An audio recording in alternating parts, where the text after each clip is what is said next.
ರಾಜ್ಯದಲ್ಲಿ ಕುರುಬ ಸಮುದಾಯವನ್ನ ತುಳಿತಾ ಇರತಕ್ಕಂಥದ್ದು ಜಾರಕಿಹೊಳಿ ಅಂಡ್ ಫ್ಯಾಮಿಲಿ ಅಂತೇಳಿ ಬಹಳ ಘಂಟಾಘೋಷವಾಗಿ ಹೇಳ್ತಾರೆ. ಇಲ್ಲಿ ಎರಡು ರೀತಿಯಾದಂತಹ ಈ ವಿಚಾರವನ್ನು ಅರ್ಥ ಮಾಡ್ಕೋಬೇಕು. ಒಂದು, ಜಾರಕಿಹೊಳಿಯವರ ಮೇಲೆ ಸೇಡು ತೀರಿಸ್ಕೋಬೇಕಾಗಿರ್ತಕ್ಕಂತಹ ರಮೇಶ್ ಕತ್ತಿ ಯಾವ ಸಮುದಾಯವನ್ನ ಎತ್ಕಟ್ಟಿದ್ರೆ ನನಗೆ ಇದರಿಂದ ಲಾಭ ಆಗ್ತದೆ ಅಂತೇಳಿ ಅವ್ರದ್ದೊಂದು ಒಳತಂತ್ರ.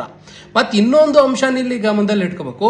ಬೆಳಗಾವಿಯ ರಾಜಕಾರಣದಲ್ಲಿ ಒಂದ್ ಕಾಲದಲ್ಲಿ ವಿ ಎಲ್ ಪಾಟೀಲ್ ಮತ್ತು ಅವ್ರ ಕುಟುಂಬ ಇಡೀ ಬೆಳಗಾವಿ ಜಿಲ್ಲಾ ರಾಜಕಾರಣವನ್ನು ಆವರಿಸಿಕೊಂಡಿದ್ರು. ಇವತ್ತು ಅವರು ನೆಪಾತಿಗೆ ಸರಿದಿದ್ದಾರೆ. ಅದಕ್ಕೆ ಬೇರೆ ಬೇರೆ ಕಾರಣಗಳಿದೆ.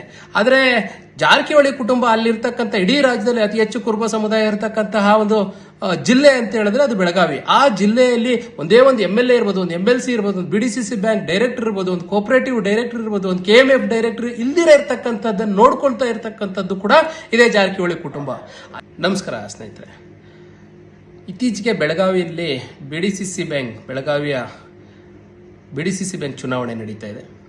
ಈ ಚುನಾವಣೆಯ ಸಂದರ್ಭದಲ್ಲಿ ಅನೇಕ ಲೋಕಲ್ ಪ್ರತಿ ತಾಲೂಕು ಹೊರತಕ್ಕಂಥ ಪತ್ತಿನ ಸಹಕಾರಗಳಿರ್ಬೋದು, ಬೇರೆ ಬೇರೆ ರೀತಿಯಾದಂತಹ ಸಹಕಾರ ಸಂಘಗಳ BDCC ಬ್ಯಾಂಕಿನ ಪ್ರತಿನಿಧಿಗಳ ಸಂಘಗಳ ಚುನಾವಣೆ ಸಹ ನಡೀತದೆ. ಅದರಲ್ಲಿ ಒಂದು ವಿದ್ಯುತ್ ಗುತ್ತಿಗೆದಾರರ ಸಂಘ, ಆ ಥರದ್ದೊಂದು ಸಂಘ ಇದರಲ್ಲಿ ಹುಕ್ಕೇರಿಯಲ್ಲಿ ಬಹಳ ಇದರ ಜಿದ್ದಿಯಿಂದ ಕೂಡಿದಂಥ ಚುನಾವಣೆ ಆಗಿತ್ತು. ಕೊನೆಗೆ ಅಲ್ಲಿ ರಮೇಶ್ ಕತ್ತಿಯರವರು ಜಯಗಳಿಸ್ತಾರೆ. ತನ್ನೆಲ್ಲ ಟೀಮನ್ನ ಕರ್ಕೊಂಡೋಗಿ ಚುನಾವಣೆ ಮಾಡಿದಂತಹ ಸನ್ಮಾನ್ಯ ಜಾರಕಿಹೊಳಿ ಅಂಡ್ ಟೀಮ್ ಅಲ್ಲಿ ವಿಫಲರಾಗ್ತಾರೆ. ಆದ್ರೆ ಅದಾದ ನಂತರ ಅಲ್ಲಿ ಒಂದು ಬೆಳವಣಿಗೆ ಆಗ್ತದೆ. ಅವರು ಇಡೀ ರಾಜ್ಯಕ್ಕೆ ಹೀರೋ ಆಗಿ ರಮೇಶ್ ಕತ್ತಿ ಅವರು ಬಂದು ಬೆಂಗಳೂರಿನ ರೈಟ್ ವಿಂಗ್ ಮಾಧ್ಯಮಗಳಲ್ಲಿ ಕೂತ್ಕೊಂಡು ಅಗ್ರೆಸಿವ್ ಆಗಿ ಏನೋ ಸತೀಶ್ ಜಾರಕಿಹೊಳಿ ಅಂಡ್ ಟೀಮ್ ನಾನು ಸೋಲಿಸಿ ಇದು ಮಾಡಿದ್ದೀನಿ ಅಂತೇಳಿ ಬಹಳ ಉಗ್ರವಾಗಿ ಮಾತಾಡ್ಕೊಂಡು ಹೋದ್ರು. ಅದ್ರ ಮಧ್ಯೆ ಅವರೊಂದು ಮಾತು ಹೇಳ್ತಾರೆ. ಇಲ್ಲಿ ಜನ ಆ ವಿಚಾರಕ್ಕೋಸ್ಕರ ಅಷ್ಟೇ ನಾನು ಮಾತಾಡಕ್ ಬರ್ತಾ ಇದ್ದೀನಿ. ರಾಜ್ಯದಲ್ಲಿ ಕುರುಬ ಸಮುದಾಯವನ್ನ ತುಳಿತಾ ಇರತಕ್ಕಂಥದ್ದು ಜಾರಕಿಹೊಳಿ ಅಂಡ್ ಫ್ಯಾಮಿಲಿ ಅಂತೇಳಿ ಬಹಳ ಘಂಟಾಘೋಷವಾಗಿ ಹೇಳ್ತಾರೆ. ಇಲ್ಲಿ ಎರಡು ರೀತಿಯಾದಂತಹ ಈ ವಿಚಾರವನ್ನು ಅರ್ಥ ಮಾಡ್ಕೋಬೇಕು. ಒಂದು, ಜಾರಕಿಹೊಳಿಯವರ ಮೇಲೆ ಸೇಡು ತೀರಿಸ್ಕೋಬೇಕಾಗಿರ್ತಕ್ಕಂತಹ ರಮೇಶ್ ಕತ್ತಿ ಯಾವ ಸಮುದಾಯವನ್ನ ಎತ್ಕಟ್ಟಿದ್ರೆ ನನಗೆ ಇದರಿಂದ ಲಾಭ ಆಗ್ತದೆ ಅಂತೇಳಿ ಅವ್ರದ್ದೊಂದು ಒಳತಂತ್ರ. ಮತ್ ಇನ್ನೊಂದು ಅಂಶನ ಇಲ್ಲಿ ಗಮನದಲ್ಲಿ ಇಟ್ಕೋಬೇಕು. ಬೆಳಗಾವಿಯ ರಾಜಕಾರಣದಲ್ಲಿ ಒಂದ್ ಕಾಲದಲ್ಲಿ ವಿ ಎಲ್ ಪಾಟೀಲ್ ಮತ್ತು ಅವ್ರ ಕುಟುಂಬ ಇಡೀ ಬೆಳಗಾವಿ ಜಿಲ್ಲಾ ರಾಜಕಾರಣವನ್ನು ಆವರಿಸಿಕೊಂಡಿದ್ರು. ಇವತ್ತು ಅವರು ನೆಪಾತಿಗೆ ಸರಿದಿದ್ದಾರೆ. ಅದಕ್ಕೆ ಬೇರೆ ಬೇರೆ ಕಾರಣಗಳಿದೆ.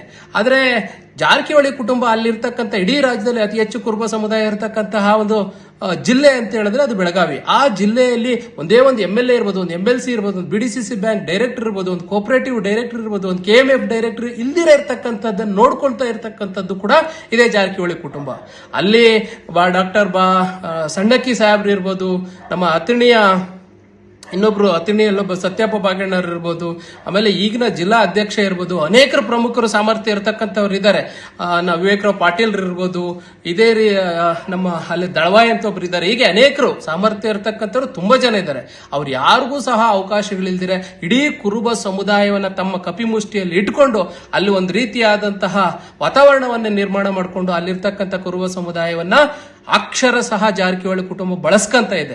ಆದ್ರೆ ಯಾವುದೇ ರೀತಿಯಾದಂತಹ ರಾಜಕೀಯವಾಗಿ ಅವರಿಗೆ ಅನುಕೂಲಗಳು ಮಾಡಿಕೊಡ್ತಾರೆ. ಇತ್ತೀಚೆಗೆ ಬೆಳಗಾವಿಯಲ್ಲಿ ಒಂದು ಸಭೆ ಆದಂತಹ ಸಂದರ್ಭದಲ್ಲಿ ಜಾರಕಿಹೊಳಿ ಕುಟುಂಬದ ಹೇಳಿದೆ 2 ಲೋಕಸಭಾ ಕ್ಷೇತ್ರದಲ್ಲಿ ಒಂದು ಲೋಕಸಭಾ ಕ್ಷೇತ್ರವನ್ನ ಕುರುಬ ಸಮುದಾಯಕ್ಕೆ ಬಿಟ್ಕೊಡ್ತೀವಿ ಅಂತ. ಕೊನೆಗಳಿಗೆ ತಮ್ಮ ಮಗಳನ್ನ ತಂದು ಗೆಲ್ಸ್ಕೊಂಡಂತ ಉದಾಹರಣೆಯನ್ನು ಸಹ ನಾವು ನೋಡಿದ್ವಿ. ದುರಂತ ಏನಂದ್ರೆ ಅದೇ ಜಿಲ್ಲೆಯಲ್ಲಿ ಇವತ್ತು ಲಿಂಗಾಯತರಿಗೆ ಅನ್ಸಕ್ ಸ್ಟಾರ್ಟ್ ಆಗಿದೆ. ಕುರುಬರು ನಮ್ಮ ಜೊತೆ ಇದ್ದಂತ ಸಂದರ್ಭದಲ್ಲಿ ನಾವು ಈ ಜಿಲ್ಲೆಯನ್ನು ಲೀಡ್ ಮಾಡಬಹುದು ಅಂತ. ಆ ಕಾರಣಕ್ಕೋಸ್ಕರ ರಮೇಶ್ ಕತ್ತಿಗೆ ಮೊನ್ನೆ ಹುಕ್ಕೇರಿ ಎಲ್ಲ ಅನುಭವ ಆಗಿದೆ. ಕುರುಬರು ನಮಗೆ ಸಹಾಯ ಮಾಡಿದ್ರೆ ನಾವು ಈ ಜಿಲ್ಲೆಯನ್ನ ಹಿಡಿತ ತಗೋಬಹುದು ಅಂತ. ಇದೊಂದು ಒಳ್ಳೆ ಬೆಳವಣಿಗೆ ಸಹ. ಯಾವುದೇ ಒಂದು ಸಮುದಾಯಕ್ಕೆ ರಾಜಕೀಯವಾಗಿ ಆ ಸಮುದಾಯ ಯಾವುದೋ ಒಂದು ಕಡೆ ಇರೋದಕ್ಕಿಂತ ರಾಜಕೀಯ ಅನುಕೂಲ ಮತ್ತು ಅನಾನುಕೂಲತೆಗಳನ್ನು ಬಳಸಿಕೊಂಡು ಸಮಾಜ ಬೆಳಿಬೇಕಾಗಿದೆ. ಇವತ್ತು ಕುರುಬ ಸಮುದಾಯ ಆ ಸಂದಿಗ್ಧ ಪರಿಸ್ಥಿತಿಗೆ ಬಂದು ನಿಂತಿದೆ.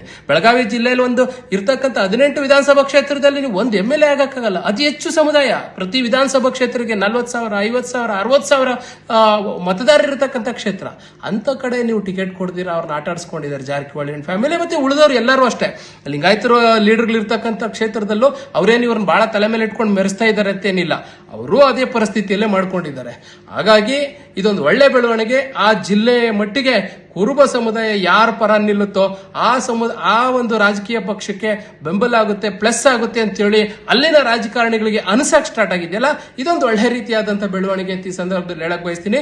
ಈ ಲಾಭವನ್ನ ಅಲ್ಲಿರ್ತಕ್ಕಂಥ ನಮ್ಮ ಸಮುದಾಯದ ಯುವಕರು, ಮತದಾರರು, ಆಮೇಲೆ ರಾಜಕೀಯ ಪಕ್ಷದ ನೇತಾರರು, ಎಲ್ಲ ರಾಜಕೀಯ ಪಕ್ಷದ ನೇತಾರರು ಇದನ್ನ ಸದುಪಯೋಗ ಪಡಿಸ್ಕೋಬೇಕು. ಇಲ್ಲ ಅಂತ ಆದ ಸಂದರ್ಭದಲ್ಲಿ ಸಮುದಾಯದ ರಾಜಕೀಯ ಇಚ್ಛಾಶಕ್ತಿಗೆ ಹೊಡೆತ ಬೀಳುತ್ತೆ. ಆ ದೃಷ್ಟಿಕೋನದಲ್ಲಿ ನಮ್ಮ ಇವತ್ತಿನ ಯುವ ಜನತೆ ಯೋಚನೆ ಮಾಡಬೇಕು ಅಂತ ನಾನು ಕೇಳ್ಕೊಂತೀನಿ. ಮುಂದಿನ ದಿನಗಳಲ್ಲಿ ವಿಧಾನಸೌಧದಲ್ಲಿ ಬೆಳಗಾವಿಯಿಂದ ಒಬ್ರು ಇಬ್ರು ಬಂದು ತಮ್ಮ ಗಟ್ಟಿ ಧ್ವನಿಯನ್ನು ವ್ಯಕ್ತಪಡಿಸೋ ರೀತಿಯಲ್ಲಿ ಎರಡೂ ರಾಜಕೀಯ ಪಕ್ಷಗಳು, ಅದು ಬಿಜೆಪಿ ಇರ್ಬೋದು, ಕಾಂಗ್ರೆಸ್ ಇರ್ಬೋದು, ಅಥವಾ ಲಿಂಗಾಯತ ಸಮುದಾಯದ ನಾಯಕತ್ವ ಇರ್ಬೋದು, ಜಾರಕಿಹೊಳಿ ಫ್ಯಾಮಿಲಿ ನಾಯಕತ್ವ ಇರ್ಬೋದು, ಈ ದಿಕ್ಕಿನಲ್ಲಿ ಯೋಚನೆ ಮಾಡಿ ನಮ್ಗೆ ಸಹಾಯ ಮಾಡಿದ್ರೆ ಈ ಸಮುದಾಯಗಳು ನಿಮ್ಮ ತಮ್ಮ ಪರ ನಿಲ್ತವೆ ಅಂತ ನಾವಿಲ್ಲಿ ಹೇಳ್ಬೇಕಾಗ್ತದೆ. ಆ ದಿಕ್ಕಿನಲ್ಲಿ ನಮ್ಮ ಯುವಕರು ಕೂಡ ಆಕ್ಟಿವ್ ಆಗಬೇಕು.